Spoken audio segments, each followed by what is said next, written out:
Hi, it's me again with Corel Tips and Tricks. Somebody sent me this bitmap and he called it a happy sun, and I kind of agree with him. It would almost trace, but he asked how you could draw it in Corel Draw. And there's probably 10 different ways to do it or so. Let's take a polygon on 6-sided, and I'm just going to hold down the control button so it's perfect. I'm going to hit P, which doesn't really matter in this case. But then I'm going to take one of the nodes and I'm going to bring it in and kind of do it like that. Now that's not curved. So let's go to the distort tool, click on it, and go right here to twister rotation. And let's just type in 25 and see when I'm going the opposite way. That doesn't matter. Let's go 35.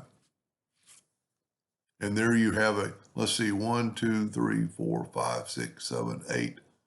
1, 2, 3, 4. I only have 6. He has more. So let's change that. I didn't think about that. Let's go and make that a 8-sided polygon. Just bring in one of these, and kind of offset it like that. But then go to the distort tool, click on it, and right here is your additional degrees, and let's type in that 25.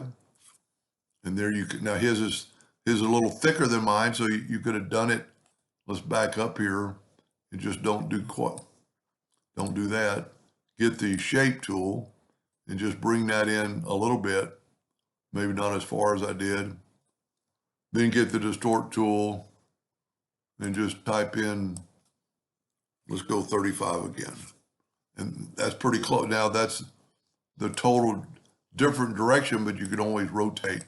And then if I was going to draw a happy sun, I'm going to actually use that same color. I'm going to get the color eyedropper tool, take a sample and put it in there. So his is a little bit longer legs, but he can figure that out, or like the one he's got. Now I'm going to get the interactive fill tool. And if I was going to draw a happy sun, I would go up here to the center ellipse fountain fill, put that more in the center, and then put in a yellow to make it and maybe bring this orange in a little bit. That's pretty cool. I like it. Anyway, I hope that helped them a little bit. Thank you for watching.